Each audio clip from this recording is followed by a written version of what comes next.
Hello, and thanks for being with us here on the New Life Show, a series of talks with Dr. Michael Leitman. Hello, Dr. Leitman. Hello, everyone. Hello, Nitza Mazoz. Hello. Today, we'd like to talk to Dr. Leitman about Europe. Europe contributed, maybe more than any other continent, to human development. We'd like to understand where is it headed. Be with us, Nitza, please. Yeah, taking a look at Europe today, it's not a secret. Everyone knows that Europe is undergoing some hard times. Some compare it to a rock that has already started tumbling downhill. Not clear what will it hit, where will it reach. And everything that's going on now in Europe, we can see crises on all levels. In all fields and realms, we see that the European Union is falling apart. Economically wise, a collapse. Britain's Brexit also symbolizes that something isn't working and is coming to an end. Alongside with it, political crises, Islam that's spreading and on a rise, all the attacks, the extreme right that's growing stronger, fascism, Nazism. So many things are happening simultaneously and so quickly that actually point at an end of an era, I'd say. Maybe a new era. But this is the situation currently, and on this show, we'd like to understand a bit better what is the place of Europe. It was very central for generations, maybe for the past 500 years. It actually gave the New World its entire direction, scientifically, culturally, the development of mankind. There were other very developed countries alongside Europe, like China and others, but Europe, it set the tone. So maybe the first question is, what made Europe so central in our world? I don't think that there is a second to Europe, like you're saying, but there were others. I don't see others. I see that from the civilizations of the ancient world that existed in Babylon, today's Iran and all of that area, it all shifted in direction of Europe later on.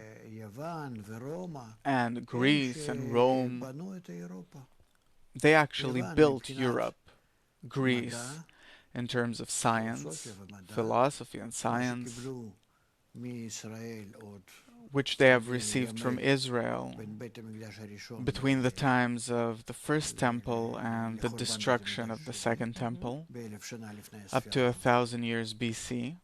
It says about it, also scientists themselves write about it, European scientists.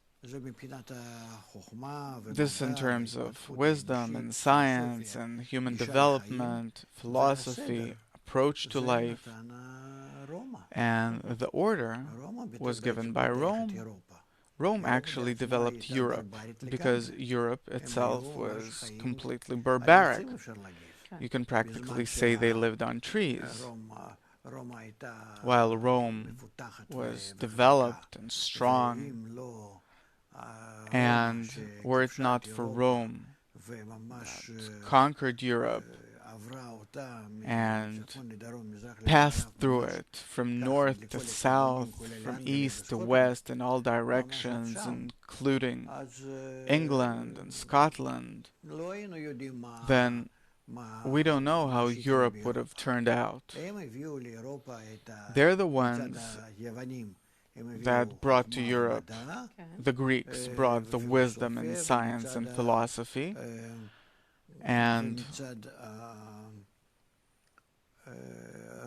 the Romans,